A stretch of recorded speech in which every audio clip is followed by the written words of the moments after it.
Hi friends, welcome to Nagai சமையல். நம்ம வந்து இன்றைக்கி அரைச்சி வச்ச கறி குழம்பு எப்படி செய்யலாம் அப்படின்னு சொல்லிட்டு பார்க்கலாம். இது ரொம்ப டேஸ்ட்டாக இருக்கும். நம்ம எல்லாமே வந்து பவுட்ரு பண்ணி அதில் நம்ம மிக்ஸ் பண்ணுறதுனால இது ரொம்ப சூப்பராக இருக்கும். வாங்க அது எப்படி செய்யலாம் அப்படின்னு சொல்லிட்டு பார்க்கலாம். அரைச்சி வச்ச கறி குழம்புக்கு ஒரு 1/2 கிலோ வந்து கறி எடுத்து வச்சுருக்கேன். ஒரு 20 சின்ன வெங்காயம் பொடிசாக கட் பண்ணி எடுத்து வச்சுருக்கேன். ஒரு 3 தக்காளி பழம் பொடிசாக கட் பண்ணி வச்சுருக்கேன். 1/2 கிலோ அப்படிங்கிறதுனால 3 தக்காளி பழம் போதுமானது. அப்புறம் தேவையான அளவு இஞ்சி பூண்டு, ஒரு 3 பச்சை மிளகாய். நம்ம வறுத்து பொடிக்கிறதுக்காக வந்து இந்த பொருள் எல்லாமே எடுத்து வச்சுருக்கேன். இது பார்த்திங்கன்னா 3 டீஸ்பூன் வந்து மல்லி எடுத்திருக்கேன், 1 டீஸ்பூன் வந்து மிளகு, சோம்பு 1 டீஸ்பூன், சீரகம் 1 டீஸ்பூன், 2 பீஸ் வந்து பட்டை எடுத்திருக்கேன், ஒரு 4 வரமிளகாய், 1 ஏலக்காய். இது எல்லாமே நம்ம வறுத்துட்டு பொடி செஞ்சுக்கலாம். அப்புறம் தூள் எல்லாம் பாருங்கள், சோம்பு, சீரகம், மிளகுத்தூள் எல்லாமே நான் வந்து கொஞ்சம் கொஞ்சம் எடுத்து வச்சுருக்கேன். ஏன்னா இது எண்ணெயோடு போட்டு மிக்ஸ் பண்ணுறதுக்காக, அதனால் கொஞ்சமாக எடுத்து வச்சுருக்கேன். பொடி பார்த்திங்கன்னா மஞ்சத்தூள் கொஞ்சம் எடுத்து வச்சுருக்கேன், மிளகாத்தூள் கொஞ்சம், அப்புறமா வெறும் மிளகாத்தூள் கொஞ்சம் எடுத்து வச்சுருக்கேன். இது வந்து பார்த்திங்கன்னா குழம்பு மிளகாத்தூள். உங்ககிட்ட மல்லித்தூளும் மிளகாத்தூளும் தனித்தனியாக இருந்தால் கூட நீங்கள் வந்து சேர்த்துக்கலாம். எங்கிட்ட குழம்பு மிளகாத்தூள் இருக்குது, அதனால் நான் அதையே போட்டு செய்ய போகிறேன். இப்போ பாருங்கள், தேங்காய் வந்து கொஞ்சம் ஒரு 1/4 மூடி அளவு எடுத்திருக்கேன், கசகசா 1 டீஸ்பூன் எடுத்திருக்கேன், முந்திரி ஒரு 2 முந்திரி எடுத்திருக்கேன். இதை எல்லாமே நம்ம வந்து பேஸ்ட் பண்ணிக்கலாம். தாளிக்கிறதுக்கு தேவையான பொருள் பாருங்கள், சோம்பு கொஞ்சம் எடுத்திருக்கேன், அப்புறம் 1 பீஸ் அளவுக்கு பட்டை, கொஞ்சம் பிரிஞ்சி இலை, கடல் பாசி கொஞ்சம், இவ்வளோ தான் தாளிக்கிறதுக்கு. நல்லெண்ணெய் தேவையான அளவு எடுத்திருக்கேன், அதுக்கப்புறமா சால்ட்டு. இவ்வளோ தான் இதுக்கு தேவையான பொருள். வாங்க குழம்பு எப்படி செய்யலாம் அப்படின்னு சொல்லிட்டு பார்க்கலாம். இப்போ எல்லாமே வறுத்து வச்சாச்சு, நம்ம மிக்சியில் போட்டு பவுட்ரு பண்ணிக்கலாம். இப்போ மிக்சியில் போட்டாச்சு, நம்ம பவுட்ரு பண்ணிக்கலாம். பார்த்திங்கன்னா இந்த எல்லாமே சேர்த்து பொடி பண்ணியாச்சு. இப்போ அடுப்பில் சட்டி வச்சாச்சு, காஞ்சிருச்சு. இப்போ நல்லெண்ணெய் ஊற்றிக்கிறேன்.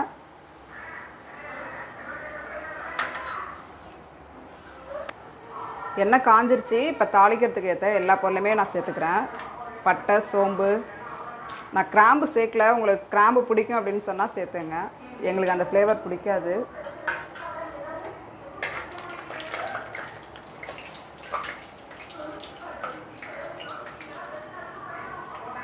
இப்போ எல்லாமே பொரிஞ்சிருச்சு. சின்ன வெங்காயம் சேர்த்துக்கிறேன்.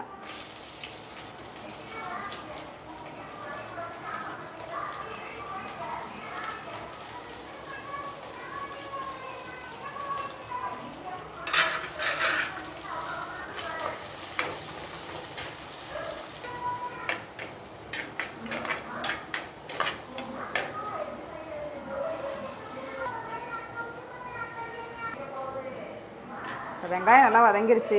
இப்போ இஞ்சி பூண்டு சேர்த்துக்கிறேன்.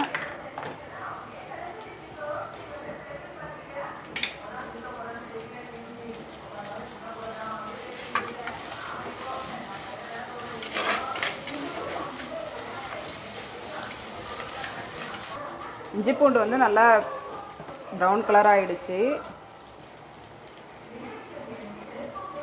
இப்போ கொத்தமல்லி சேர்த்துக்கிறேன்.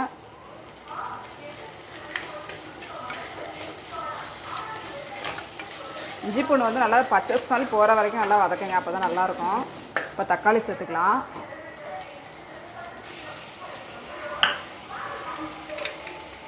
இப்போ 2 பச்சை மிளகாய்,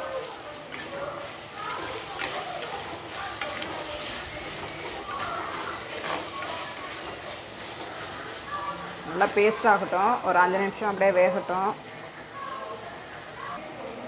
இப்போ கொஞ்சமாக உப்பு சேர்த்துக்கிறேன்.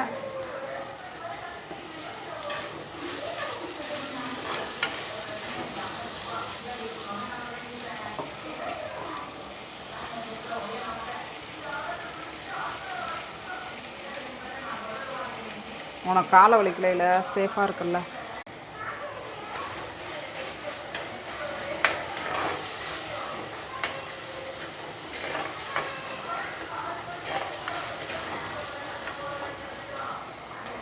இப்போ தக்காளி எல்லாமே மசிஞ்சிருச்சு. இந்த ஸ்டேஜில் சோம்புத்தூள், மல்லித்தூள், மிளகுத்தூள் எல்லாமே நம்ம சேர்த்துக்கலாம்.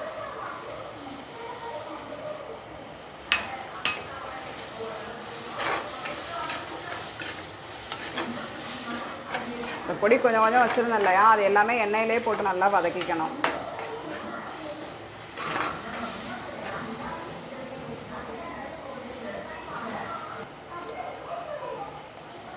இப்போ பொடி எல்லாமே நம்ம சேர்த்துக்கலாம்.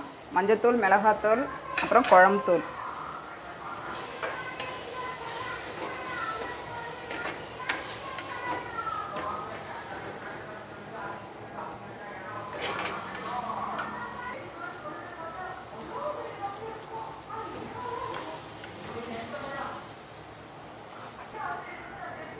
இப்போ கொஞ்சமாக மல்லித்தலை சேர்த்துக்கிறேன். மல்லித்தலை கொஞ்சம் சேர்த்தோம் அப்படின்னு சொன்னால் ரொம்ப வாசமாக இருக்கும்.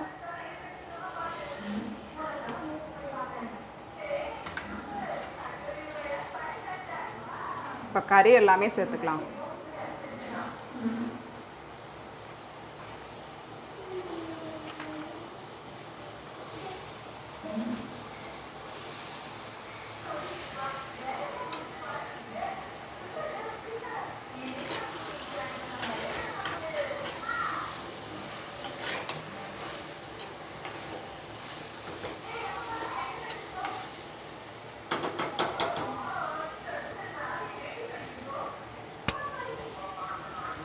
இந்த கறி வந்து ஒரு 3 நிமிஷம் அப்படியே வேகட்டும். ஏன்னா கறியில் வந்து தண்ணி இருக்கும். அந்த தண்ணி எல்லாமே ரிலீஸ் ஆனதுக்கப்புறமா நம்ம வந்து தண்ணி சேர்த்துக்கலாம். எப்போதுமே நம்ம வந்து சிக்கன் சமைச்சாலும் மட்டன் சமைச்சாலும் வந்து கறியை போட்டோடனே வந்து தண்ணி விட ஆரம்பிச்சிடும். அது எல்லாமே அந்த தண்ணி எல்லாமே வற்றினதுக்கு அப்புறமா தான் நம்ம வந்து தண்ணி சேர்க்கணும். அப்போ தான் டேஸ்ட்டாக இருக்கும். உடனே வந்து நம்ம தண்ணி சேர்த்துடக்கூடாது.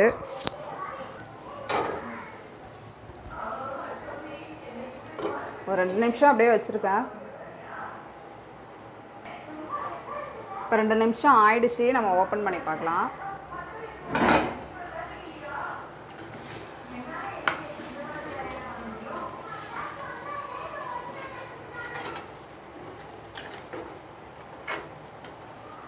இந்த ஸ்டேஜில் நம்ம தண்ணி சேர்த்துக்கலாம்.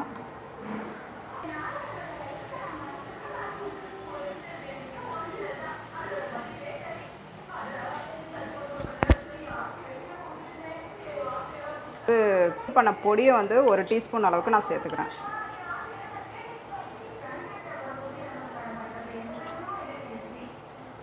இந்த பொடி தான் நல்லா சூப்பராக இருக்கும் குழம்பு.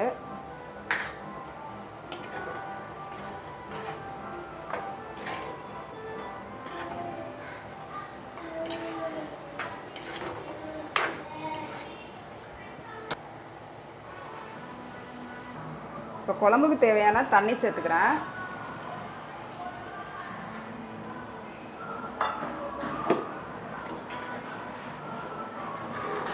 எனக்கு இந்த அளவு போதும்.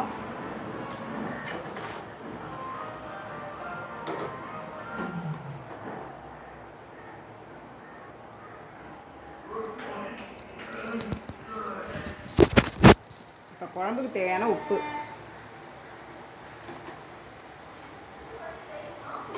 ஒரு 10 நிமிஷம் அப்படியே வேகட்டும் விட்டுடலாம். 10 நிமிஷத்துக்கு அப்புறமா நம்ம ஓப்பன் பண்ணி பார்த்துக்கலாம். 10 நிமிஷம் ஆயிடுச்சு. நம்ம குழம்பு ஓப்பன் பண்ணிக்கலாம்.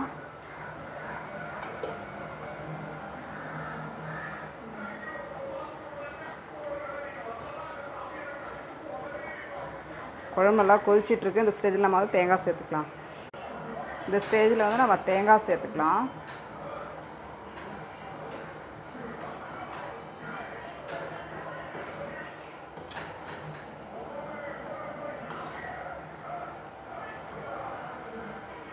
ஒரு 3 நிமிஷம் கொதிக்கட்டும். அதுக்கப்புறமா நம்ம ஸ்டவ் ஆஃப் பண்ணிக்கலாம். இப்போ குழம்பு ரெடி ஆகிடுச்சு. நம்ம ஸ்டவ் ஆஃப் பண்ணிக்கலாம்.